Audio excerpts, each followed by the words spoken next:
At about 5:30 on Sunday evening, Beverly walked in the front door, dropped her purse and keys on the wingback chair, and headed down the hall to the master bedroom. I don't know for sure if she saw me sitting in the den, but it didn't matter. I'd become almost invisible to her over the past few years.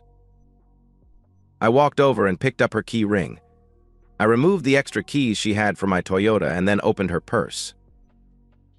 I took out her cell phone and billfold. From the billfold, I removed all cash and credit cards and put all the loot into my pocket. Just for good measure, I took her driver's license. Then I went back to my seat in the den. In 15 minutes, Bev came back down the hall, dressed up nicely. Seeing me as she put her purse strap over her shoulder and grabbed her keys, she said, "I'm going out with the girls from work. Don't wait up for me." "No, you're not going out with the girls from work," I retorted. "Jack, you should know by now that you don't control me. I will do whatever I please." "I didn't say you couldn't go out with the girls from work. What I said was that you're not going out with the girls from work. You're going to be with your boyfriend, so don't lie to me anymore." Beverly stood silently for a few seconds. Then she strode boldly into the den and stood across from me as she delivered her ultimatum. "Okay, Jack, so you know. I would have preferred to do this differently, but we might as well get this over with. Jack, you have two options. You can salvage what's left of this marriage by going along with the program, or you can choose to have me divorce you and clean you out. What's it gonna be?" "I choose door number 3, I replied with a grin. "Don't be childish. There is no door number 3. Either accept that I have a lover now, a real man for a change, or prepare to suffer the consequences. And I do mean suffer."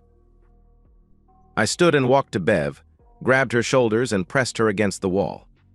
I wiggled her engagement and wedding rings off her left hand. With my nose bare inches from her face and a dead look in my eyes, I whispered to her, "Oh, there's a door number 3, all right. It's right over there. It's my front door, and when you walk through it, it will be for the last time. You leave with the clothes on your back, and you never cross the threshold again. You don't get a dime more of my money. You will lose your husband, your daughter, your house, your money, your car, and your job, eventually." "You live in a fantasy world, Jack," she mumbled nervously. "My lawyer will tear you to pieces. I'm having the divorce papers served to you at work tomorrow. If you hurt me, you will suffer that much more." I pulled her shoulders away from the wall and Frog marched her to the front door, stumbling in her high heels. She was yelling incoherently as I shoved her out the door. Bev was barely able to maintain her balance, and her cool was entirely gone. In our entire marriage, I had never laid a hand on her, and she didn't know how to react. Standing in the front yard, she began to reassert herself, at which point I closed the door and engaged the new locks. As Bev was driving away, I made the first of 2 calls. I dialed my 19-year-old daughter at college. "Honey, this is your dad. Things have finally come to a head with your mother. She is probably going to be living with her boyfriend, and I wanted to be the first to talk to you. I want you to know that I have our last conversation recorded, along with hours and hours of previous arguments. They are available for you to hear, so please remember that you have access to the truth when she tries to twist things around and blame me. And she will do that. Mend. Sweetheart, the truth is your mother is an adulteress. I don't know how many times she has been with other men, but this time she has found one she is willing to throw our family away for. As I will explain to you soon, that probably means that he is a fairly dangerous person, so be very careful in your dealings with your mom." I went on to ask Patty if she could come home on the weekend so that we could talk, and she could listen to recordings if she cared to.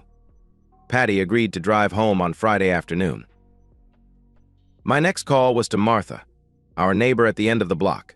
Martha was a war widow in her mid-30s. "Martha, this is Jack. If the offer is still open, I'd like to take you up on it. Can you come over in an hour or so?" I hate long, drawn-out histories of troubled marriages, so I'll make this one fairly short. Bev and I met and married in our early 20s, and we produced 1 daughter, Patty. Things were fine for a couple of years, but the news seemed to wear off for Bev pretty quickly. As things went along, she became shrewish in the worst ways. She turned into a complainer, a manipulator, and a taskmaster. I did my best to hold my tongue and make things better for her, but it seemed that the more I tried, the worse it got. Indeed, I believe now that I contributed to my own misery by trying to placate Bev all those years. I wish now that I had done things differently and taken control of her and the situation early on.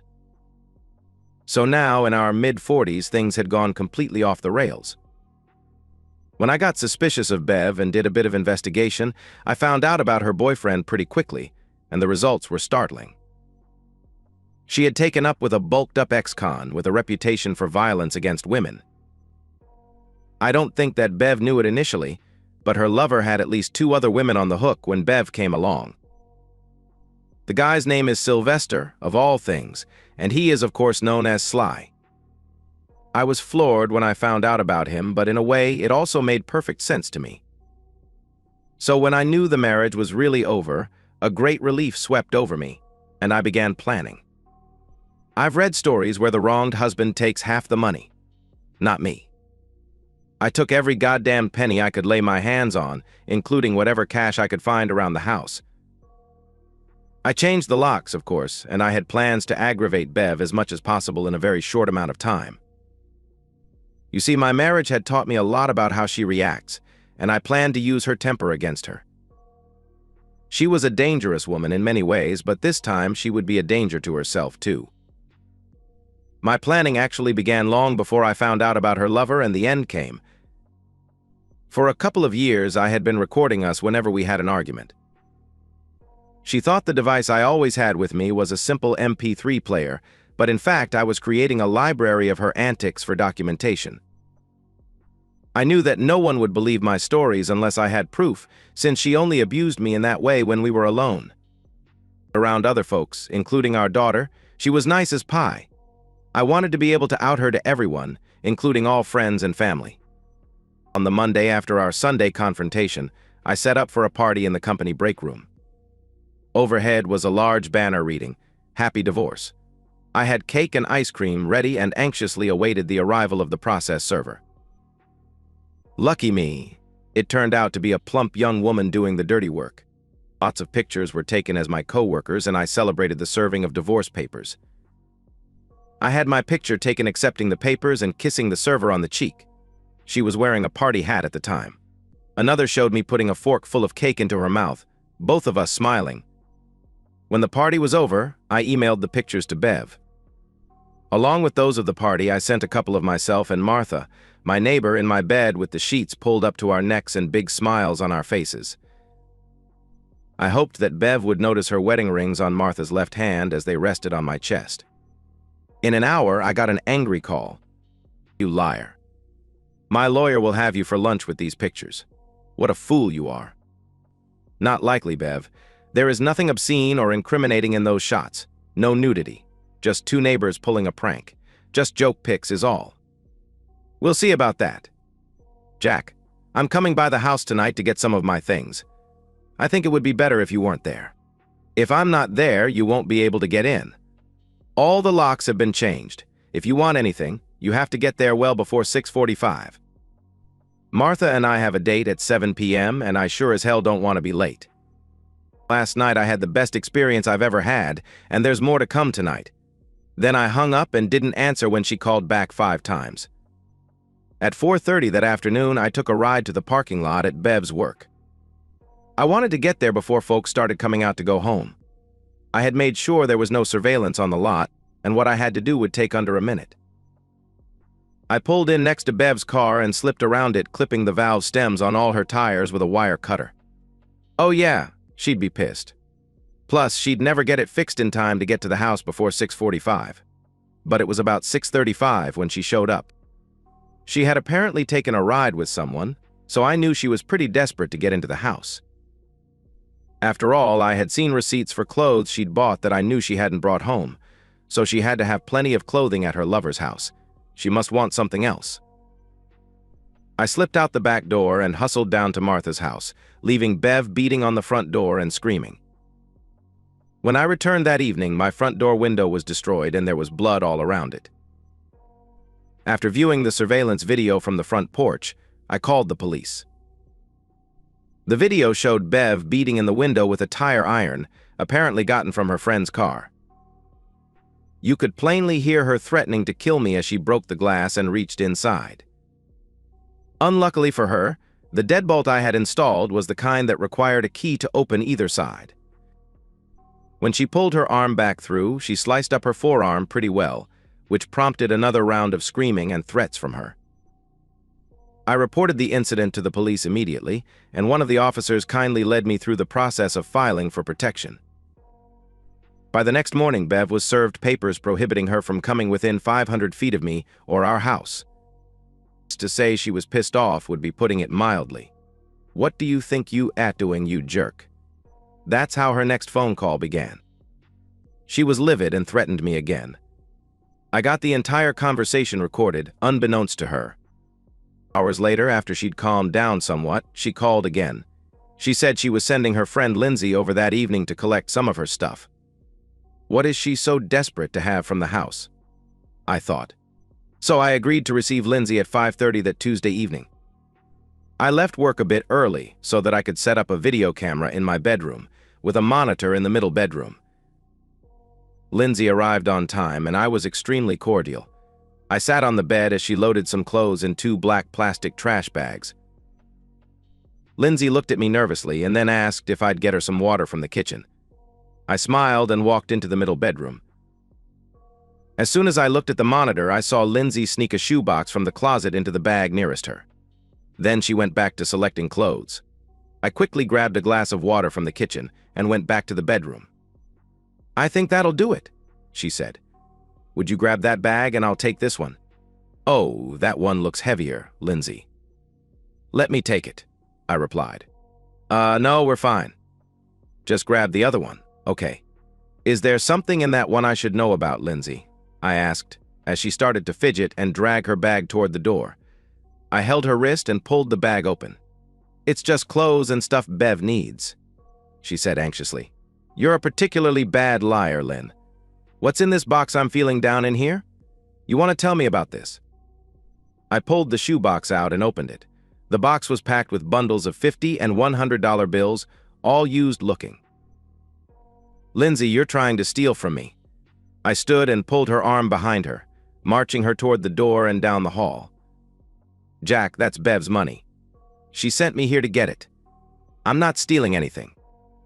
"Well, you came into my house to get clothes, and I caught you walking out with a box of money. I call that stealing." "I didn't see Beverly's name on that box. You're a thief, Lindsay. I'm going to call the cops. Right now." "No, Jack. Don't do that. I can't go to jail. I have kids and a husband, for Christ's sake." I sat Lindsay down on the couch and got right in her face. "Lindsay, you're not welcome in this house ever again. I thought you were my friend too, but now I know you're a thief." She pleaded with me some more, and she began to cry. "If you want to redeem yourself, you have one chance. You will leave this house and report to Bev that I caught you stealing. Then you will report in to me everything that you hear or see, especially anything related to our divorce or her activities with Sly. You won't let her know anything about our arrangement. Bev is making a really bad decision taking up with this loser, and you will ultimately be helping her to get away from him if you cooperate with me. And Lindsay, I have the whole episode on video and I can call the cops at any time." Lindsay reluctantly agreed to be my mole. As soon as she was gone, I took the box of money and went to Martha's house down the block. She agreed to hold it for me until I could get it safely tucked away where Bev could never find it. I knew where the money had likely come from. Bev's Aunt Mabel had been a notorious miser, and when she died a few months back, Bev had been her only heir. I knew that her aunt had left a small cabin in a rural area to her, but nothing was ever said about money. Apparently, when Bev inspected the cabin, after the will was read, she'd found her aunt's cash stashed there. When my wife called, screaming, I recorded the conversation, but I was careful about what I said. "That money is mine, Jack. I want my damned money." "Bev, I don't know what you're talking about. I caught Lindsay trying to steal cash from my bedside table. That's my money." "You know damned well what I'm talking about. The money in the shoebox, and it's mine. It's from Aunt Mabel. I inherited it." "Well, maybe Lindsay did find some money in a shoebox, but if she did, she must have taken it with her and kept it. I don't have it. Maybe Lindsay stole it from you." And if you had some money here that I didn't know about, then you didn't report it on your taxes last year. I know, since I read over and signed the tax returns. You can call the police to come investigate, and then we'll let the IRS know that this money, if it exists, didn't get reported. She slammed the phone down. There would be some sort of retribution. I knew it. I'd pushed Bev's buttons too hard for there not to be. She couldn't afford to be caught near the house due to the restraining order. Since I'd started by sabotaging her car, I thought she might try to get back at me through my car. So I had a camera installed on the dashboard, but that wasn't enough. I wanted good shots of her doing the deed, if that was the route she decided to take. So when I parked in the parking garage on Wednesday morning, I set up a camera outside the car, shielded from view. This camera transmitted video that I could monitor at my desk. An hour before lunchtime, I watched the laptop as Bev parked her car behind mine, got out, and began pounding my car with a hammer. She broke every window and dented every fender. I winced a bit as the camera caught her smashing the windshield and screaming, "I'm gonna bash in your head." I dialed 911 and had a cop car waiting for her as she emerged from the parking garage. When I showed them the video in my wrecked Toyota, they cuffed Bev and took her to jail. It was apparent that she'd done enough damage to qualify for a felony. The resisting arrest charge was gravy. She turned to look at me with a pleading look as they took her away, and I just stared at her. Bev's divorce lawyer had called me on Wednesday to let me know there was a hearing before a magistrate on access to the money I'd liberated from our joint accounts. It was scheduled for Thursday at 10 a.m. I was in the small courtroom at 9:50, wondering if Bev had made bail. She came in with her lawyer right on time, a smug look on her face. Bev's lawyer addressed the judge. "Your Honor, my client has been cut off from the bank accounts she has shared with her husband. He unlawfully removed all the money after she filed for divorce. We are asking the court for a 50-by-50 split at this time." "Mr. Reynolds, do you have anything to say?" "Yes, Your Honor. My adulterous wife has ample funds of her own that she has been siphoning off from our joint accounts for months. The money I removed was reasonable compensation, since I am responsible for house payments and bills. She abandoned our marriage and moved in with the man she is cheating on me with." Bev stood up. "That's a lie. He took all the money out of our savings and checking. He didn't leave me a dime. I don't have anything." Bev's lawyer took her arm and pulled her back into her seat. They had a bit of a conference while I passed the paperwork to the judge. "Your Honor, these are banking records for the past year. You'll note the amounts up until a few months ago include Bev's paychecks, shown in yellow highlight. Also, there are periodic bonuses, shown in orange highlight. Then, about 6 months ago, her checks stopped being deposited in the joint account, and her bonuses also disappeared. I have a recording of my chat with her personnel office. If you care to hear it, that verifies her direct deposit was altered at that time. The total amount diverted from our joint account is in the thousands of dollars, Your Honor. So clearly, my adulterous wife has ample funds, all stolen from our marriage." His Honor looked at the bank statements and then looked over his specs at Beverly. "Do you have anything to say about this, Ms. Reynolds?" Bev's lawyer slowly rose and spoke. "Your Honor, the fact that my client may have some funds of her own does not free Mr. Reynolds of responsibility to give her due." "Well, counselor, I don't like it when people lie to me. Mr. Reynolds stated that she was destitute, which I knew was bull when she walked in here with a pricey fellow like you in tow. Now we see that she is amply funded by money that should have been community property, and she tried to deceive both her husband and the court about that fact. As Mr. Reynolds is paying the bills out of his funds, I see no reason to change any financial arrangements at this time. When the divorce settlement is finalized, the assets will be declared and divided accordingly. Case dismissed." Bev caught me in the hallway as I was leaving. I began recording as she spoke. "I'll get you, you bastard. I'm gonna tear you down. Bev, you're not supposed to be within 500 feet of me. I'll call the cops if you don't move. By the way, how did you like jail? Are you ready to spend a lot more time there? You've got a felony charge pending." I could tell she wanted to take a swing at me, but I just kept moving down the hall toward the door, and she stood there with her fist balled up and her face contorted and red. That evening, I went to a local bar. Not my usual hangout, but it was a place I'd met an interesting guy a month earlier. The reason the fellow was interesting was that he had a crappy car. Luckily, Zeke was there at his usual bar stool. "Hey man, I remember you. What's your name again?" "Not important. Zeke." "Hey, do you still have that piece of shit car?" "Oh God, yes. I hate that thing. The wife took the good one when she ran off with that creep in a suit. Now the ASC is out on it and I'm dying in this heat. Nobody will buy it, and it's the only way I have to get around.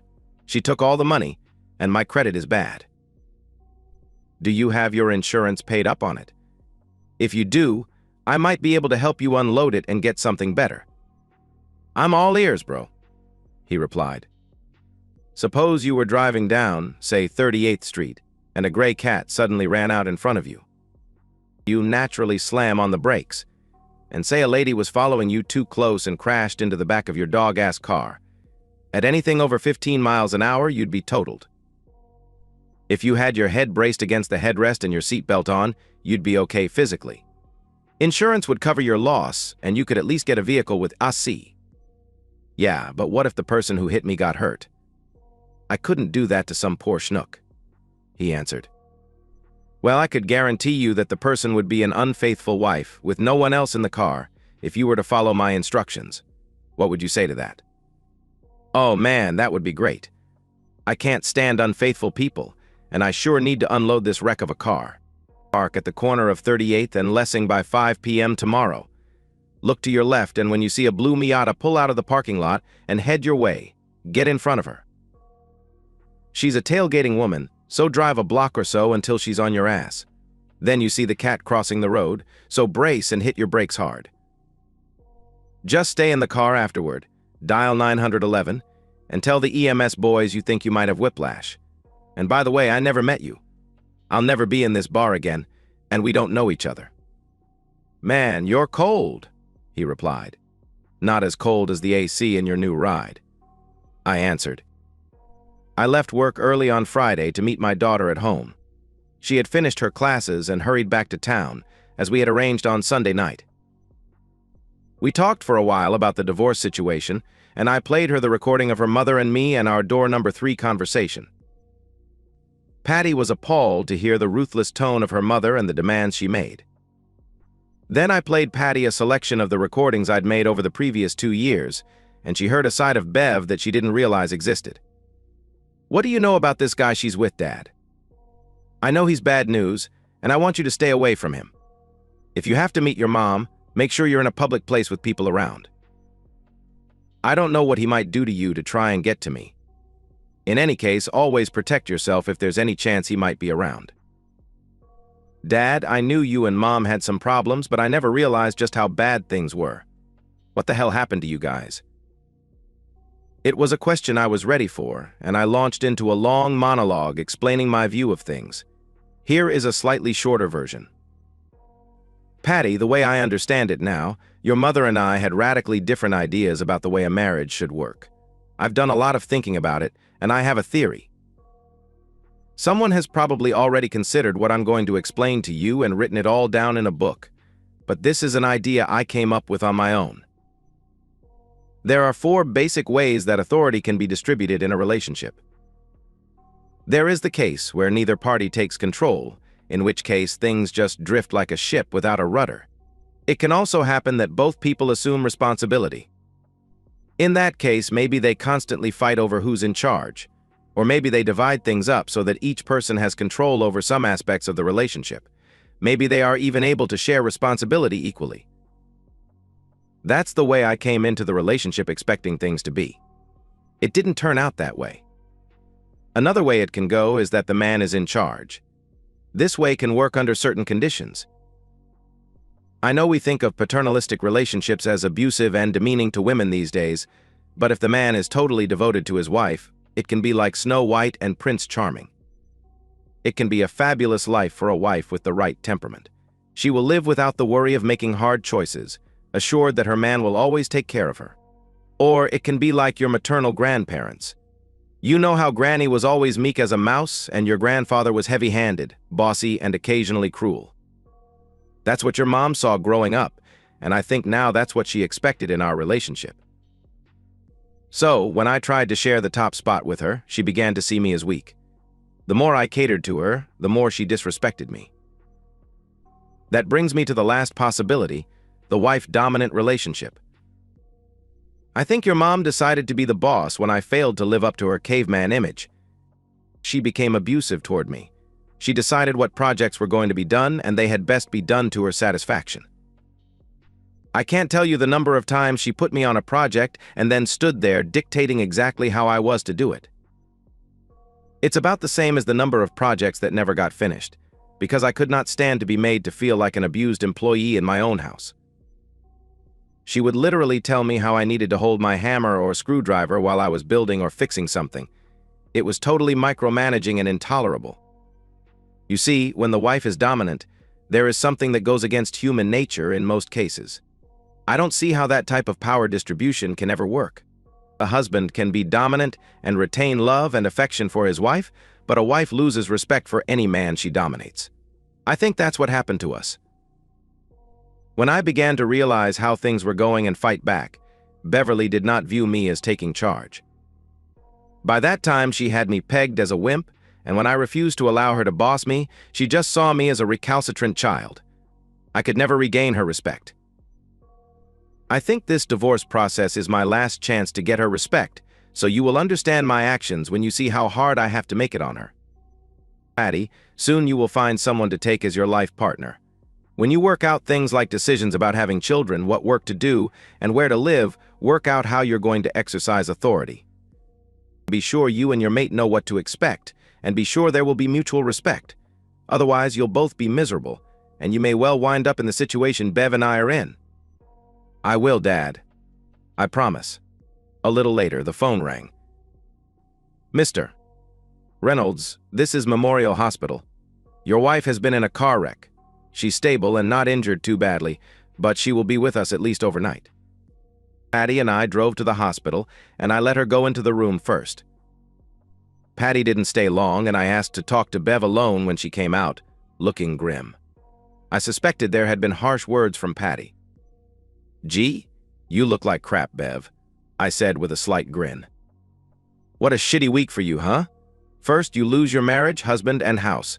Then you get served with a restraining order, and then arrested for a felony.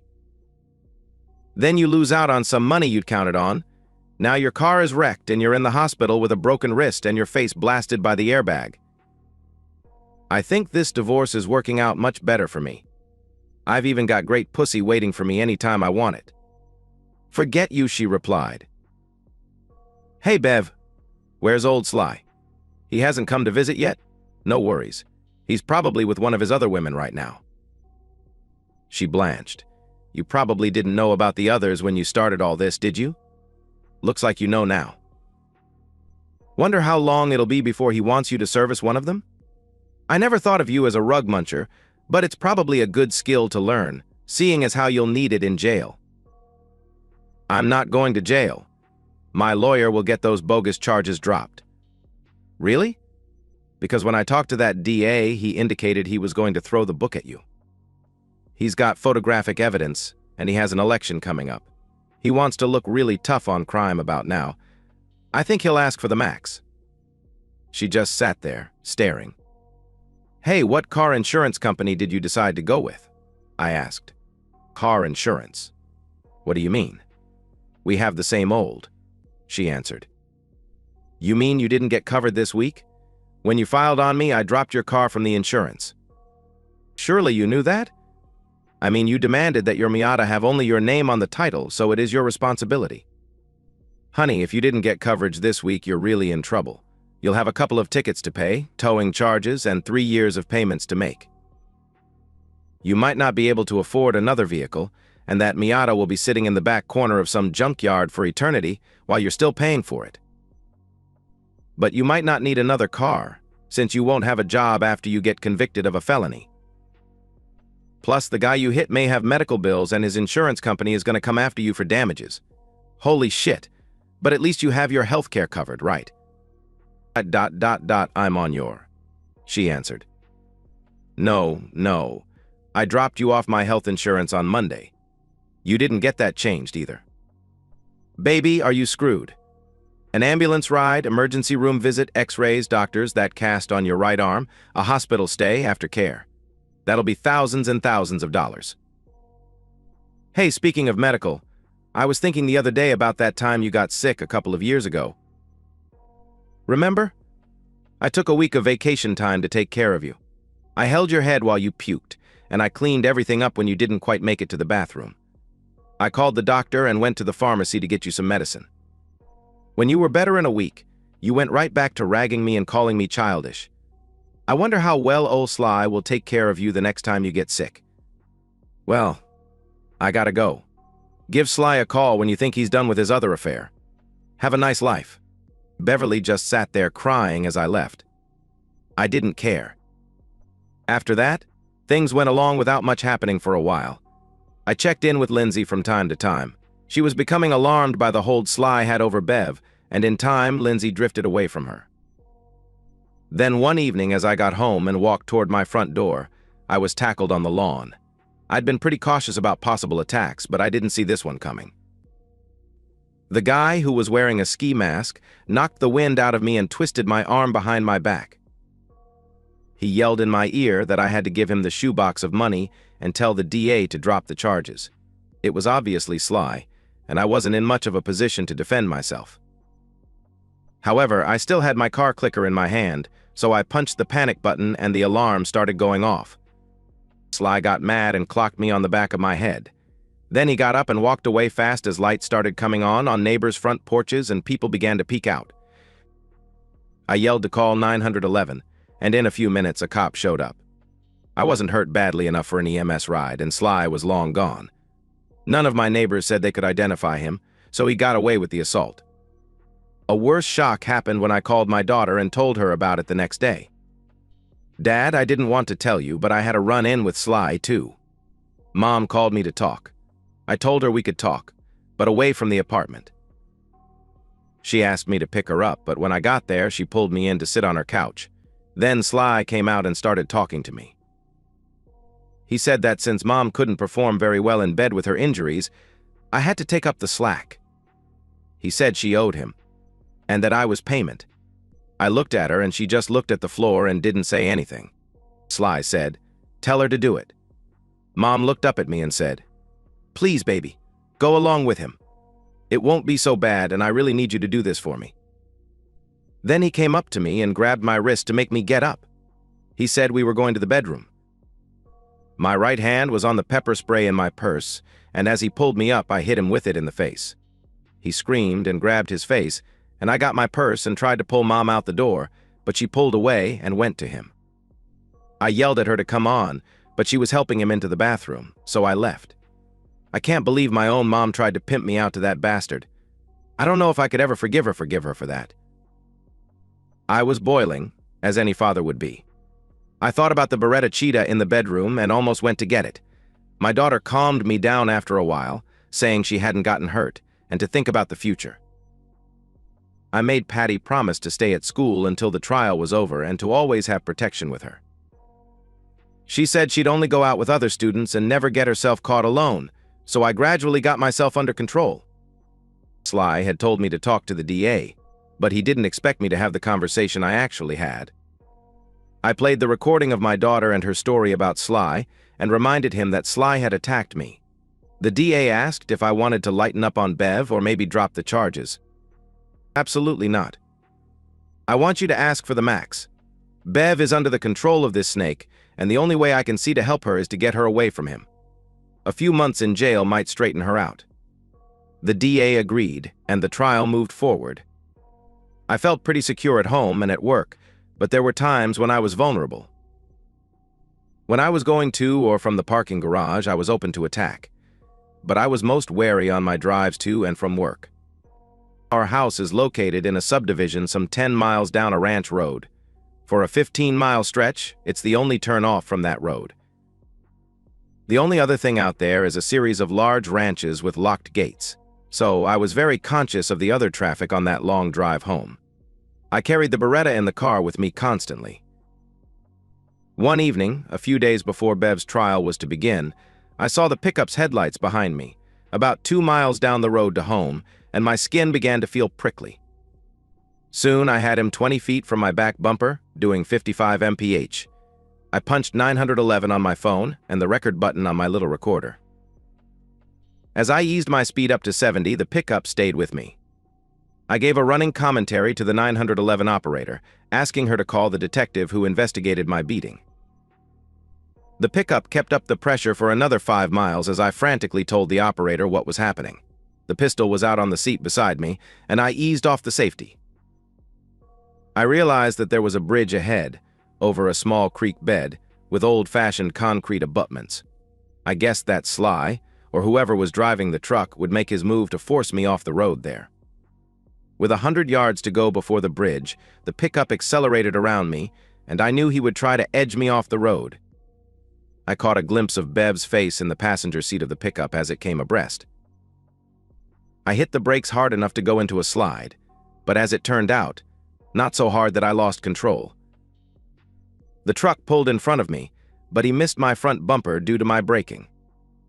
My car wound up sideways on the shoulder, the rear on the slope down to the creek bed. I scrambled out, grabbing the pistol, my phone, and the recorder, and headed down the steep gravel slope and under the bridge. As I headed down, I saw the brake lights on the pickup go on. I stumbled in the dark, feeling my way under the bridge.